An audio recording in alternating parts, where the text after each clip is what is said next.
Good evening, everybody. Let's kick things off with the second round of the high school football playoffs in Iowa. Albia was hosting Mid-Prairie. Albia in blue. Check out the Blue Demon defense. Bryce Leshen comes up with the interception. How bad did Albia want this win? Zach Hugan wrestles the ball away from the defender. Wow, that set the table for Alex Scholes, who goes in standing up for the touchdown. More defense. Leshen is only a sophomore, but he tackles like a senior. Back on offense. Scholes takes it down to the 1 yard line, but it can't get in. That's all right.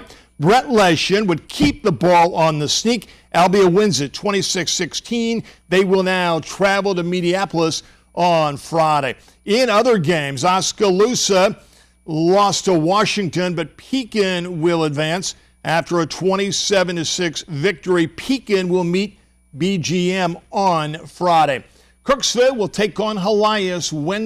Our other area teams are on the road. Oskaloosa travels to Washington, and Pekin hits the road to face Lisbon. Kirksville will take on Helias Wednesday night. The Tigers have won 4 games in a row. Sometimes it wasn't pretty, but a win is a win. Is Kirksville happy to be in the next round, or do they want more? They blew us out last year. They're probably looking to do the same thing this year. They're a quality team, ranked number 3 in the state. We've been watching them on film. They got some playmakers, but so do we. So no, we're not satisfied with what we're doing. We still want more.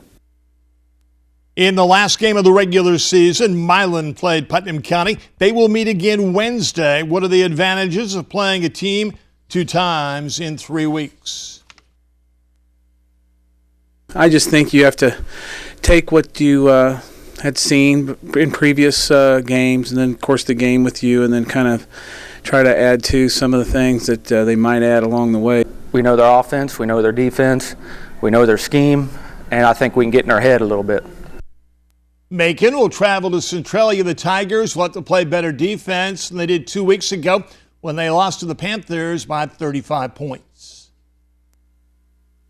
Our defense is based on everybody doing their part, and as long as we do our part and not try and do more than that, we should be in good shape.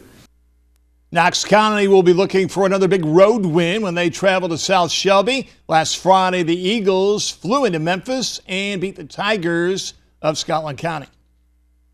It's the opposite of the previous 2 meetings, where I think there was combined 60 or more points in both meetings. This time it was 12-9. It was just a defensive battle back and forth.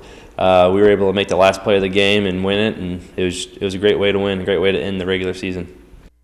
In college football, Garrett White has been named the GLVC Offensive Player of the Week.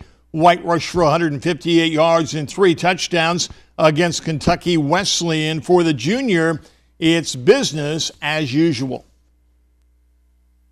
You almost take him for granted, for the last last half of last season, and I think what he finished with 600 yards, I think, or thereabouts a year ago, and right now he's on track for probably 1,000 yards when it all shakes out, and more importantly, just his vision, his ability to finish runs. He's just smooth, and he just keeps moving the sticks. Truman State volleyball team split its games over the weekend as the offense finally woke up.